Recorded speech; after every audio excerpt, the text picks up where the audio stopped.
Good morning to all of you. Once again for accountancy class.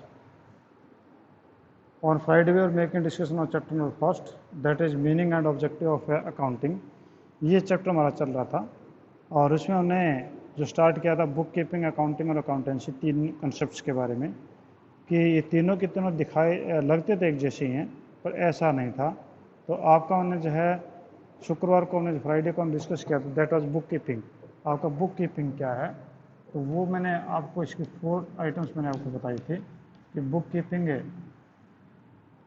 क्या होता है, और फिर हम अकाउंटिंग की बात करेंगे, फिर हम अकाउंटेंसी की बात करेंगे। तो 4 पॉइंट कौन कौन से थे इसमें? पहला आपके पास में था कि आपका जो बुक कीपिंग था, आइडेंटिफाइंग ट्रांजेक्शन्स।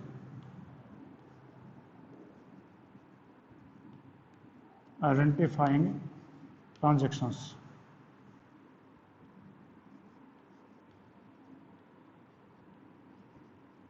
पहला काम तो इसमें ट्रांजेक्शन्स को आइडेंटिफाई करना होता है कि are they of financial nature और नॉट। अगर फाइनेंशियल नेचर के हैं तो ठीक हैं। अगर फाइनेंशियल नेचर के नहीं हैं, कि जैसे कि दो मैनेजर के बीच में लड़ाई हो गई, तो लड़ाई हो गई तो उसमें फाइनेंस तो कहीं पैसे की बात तो आई नहीं, तो फाइनेंशियल नेचर नहीं, तो उसकी रिकॉर्डिंग नहीं की जा सकती। तो बुक कीपिंग में पहले तो होता है, स्टार्टिंग का स्टेप होता है कि हमने आइडेंटिफाई करना कि आपके जो ट्रांजेक्शन फाइनेंशियल नेचर के हैं या नहीं है। दूसरा आपके पास में जो था वो measuring identifying transaction term of money, measurement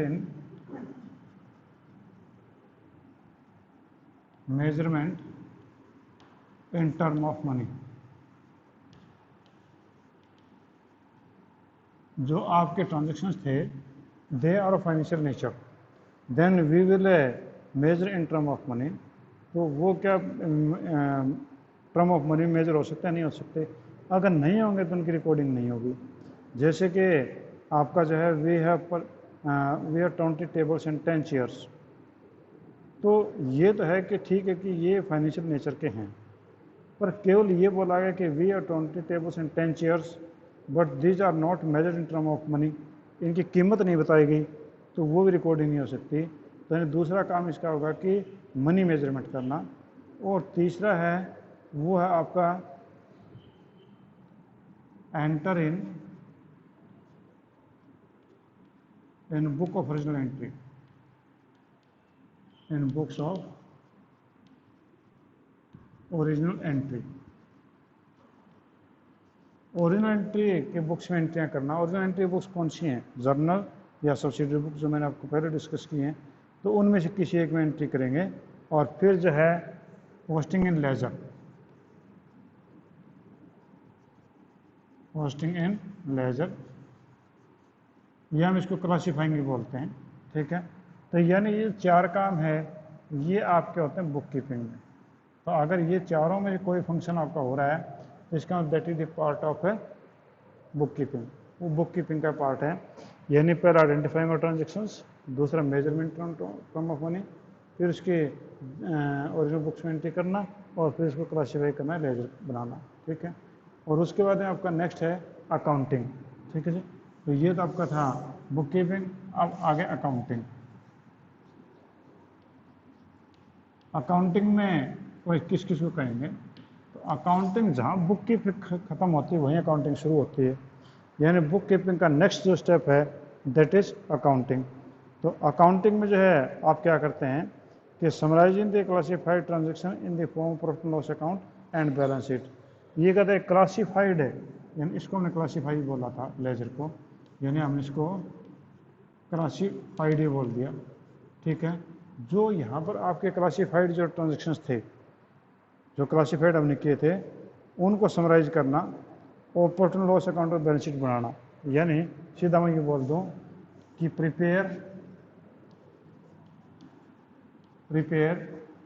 profit and loss account and balance sheet.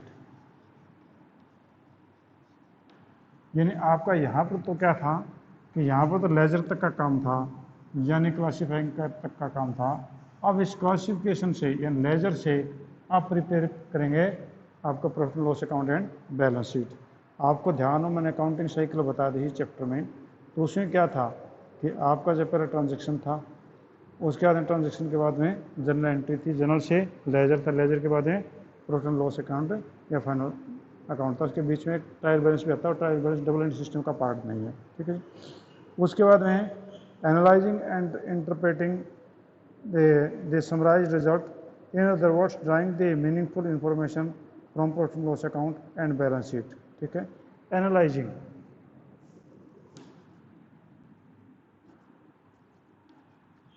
analyzing and interpretation,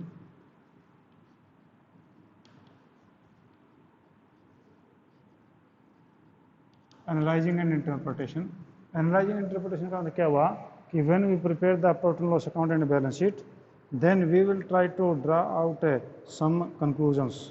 हमारे प्रॉफिट बढ़े तो क्यों बढ़े, हमारे कॉस्ट ऑफ प्रोडक्शन बढ़ी तो उसके पीछे रीज़न क्या रहे, तो यानी उनको जो है आप एनालाइज करके इंटरप्रिटेशन करना, ये काम भी आपका अकाउंटिंग का है।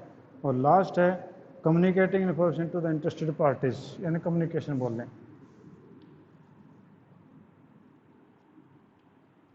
कम्युनिकेशन, कम्युनिकेशन किसको, इंटरेस्टेड पार्टीज को। इंटरेस्टेड पार्टीज कौन कौन सी होती हैं, आपके ऑनर्स होते हैं, मैनेजमेंट होती है, आपके बोर्ड ऑफ डायरेक्टर्स होते हैं, आपके डायरेक्टर्स होते हैं, आपके क्रिएटर्स होते हैं, गवर्नमेंट पार्टीज होती हैं, रिसर्चर्स होते हैं, आपके स्कॉलर्स होते हैं, आपके बैंकर्स होते हैं, उनसे भी कम्युनिकेट करना। कम्युनिकेट का ये नहीं है कि आपने बैलेंस शीट बनाई और लोगों को फ़ोन कर दिया कि आ जाओ देख लो, या ये चीज़ें नहीं। आप जाइए बैलेंस शीट बना दी तो जिन लोगों को ज़रूरत है अपने आप ही देख लेंगे, यानी कम्युनिकेशन होगा एक प्रकार से। तो आपका ये 3 फंक्शन आपके होते हैं, वो होते हैं आपके अकाउंटिंग में। यानी पहला आपके पास था बुक कीपिंग का पार्ट, आइडेंटिफाई करना ट्रांजेक्शन को। दूसरा बुक कीपिंग में term in measurement term of money, तीसरा जनरल एंट्री, चौथा लेजर बनाना।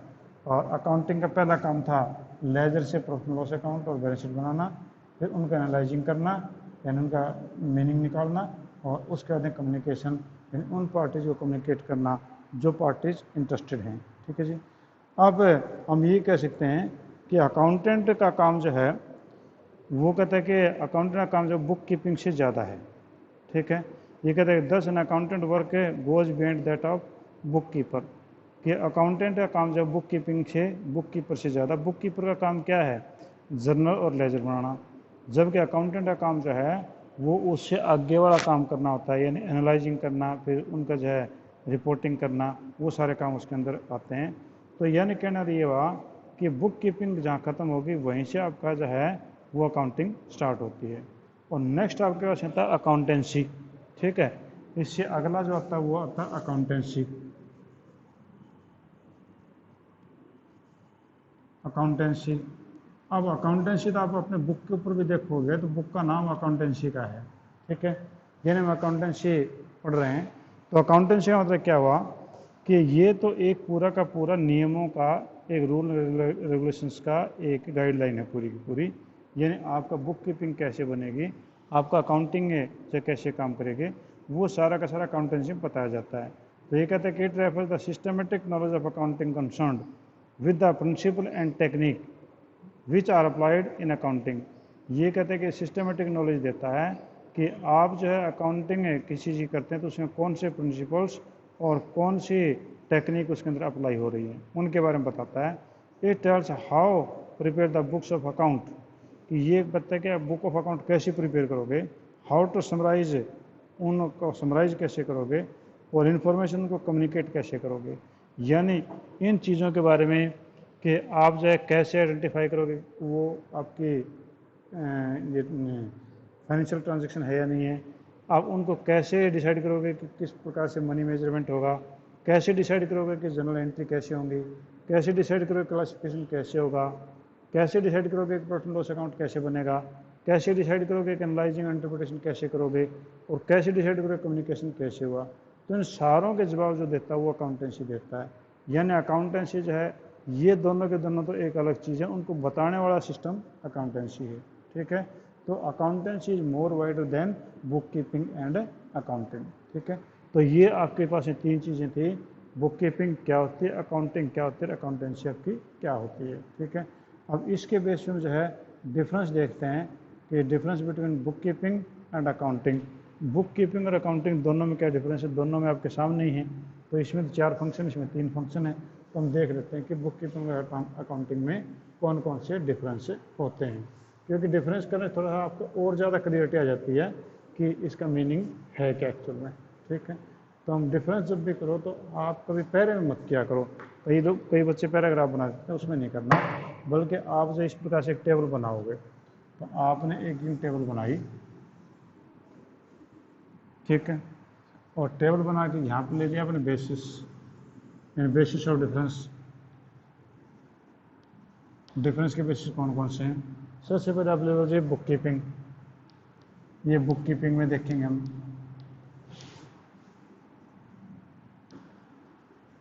और ये ले लो जी आप है आगे अकाउंटिंग।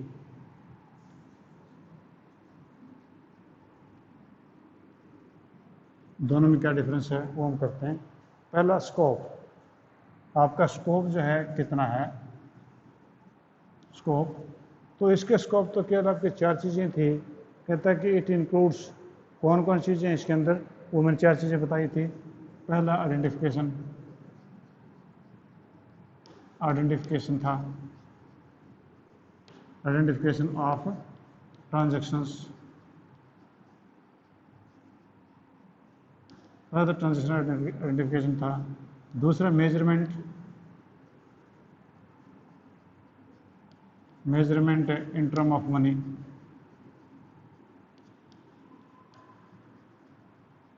उसके बाद में था journalising,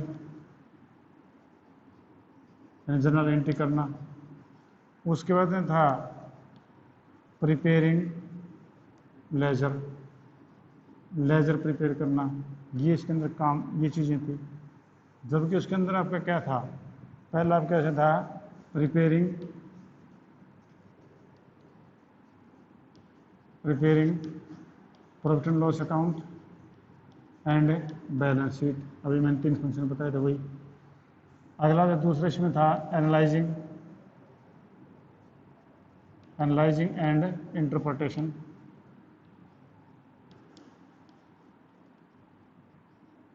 analysing and interpretation.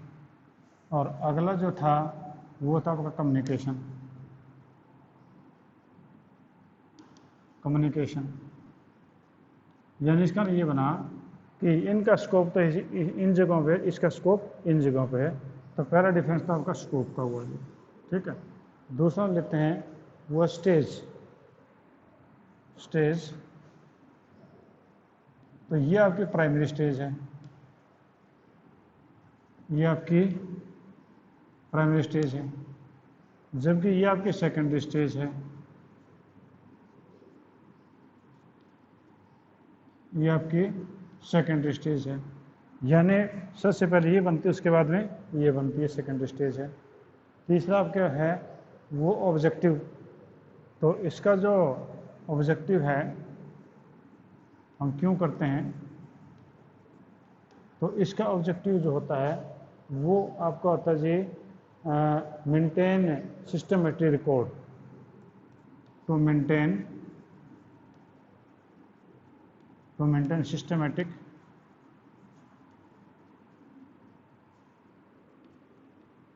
Systematic record. इसका काम जो सिस्टमेटिक रिकॉर्ड मेंटेन करना होता है, जबकि इसका काम जो है असर्टेन नेट रिजल्ट्स, यानी फाइंड आउट नेट रिजल्ट्स। इसका जो है काम होता है नेट रिजल्ट्स को फाइंड आउट करना, ठीक है। और अगला nature of job, nature of job है, नेचर ऑफ जॉब ये रूटीन जॉब है, ये रूटीन जॉब है। यानी इसको जो है क्लर्क लोग जो है वो हर रोज़ करते हैं, जबकि ये एनालिटिकल है, एनालिटिकल नेचर।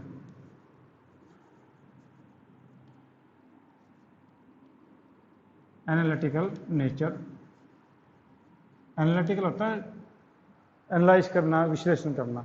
ये तो क्लर्क लोग बुक कीपिंग करते रहते हैं, उसमें तो आपको profit and loss account banana, balance sheet बनानी, तो उनको तो बड़ा एनालाइज करना करके बनाना पड़ता है। सिंपल तो वो नहीं बन सकते हैं। हु परफॉर्म्स, तो हु परफॉर्म,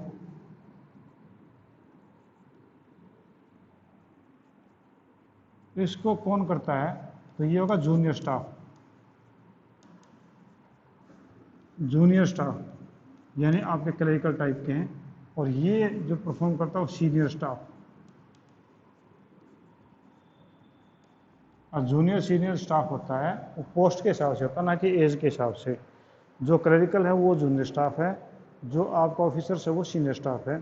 तो नेचुरली ये जूनियर का लोग काम करते हैं, ये सीनियर लोग ऑफिसर्स लोग वो काम को करते हैं। ठीक है जी। उसके बाद में आपका है वो आपका knowledge level. Knowledge level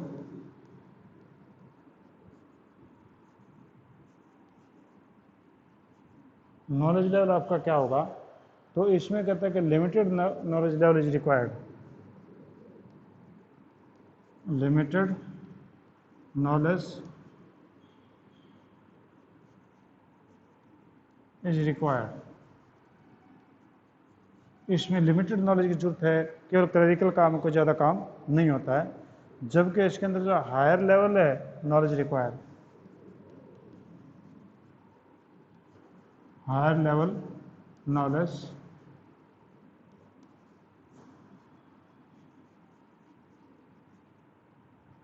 required. इसमें हायर लेवल की नॉलेज है वो रिक्वायर्ड होती है। एनालिटिकल स्किल, तो इसमें कहते हैं कि एनालिटिकल स्किल की जरूरत,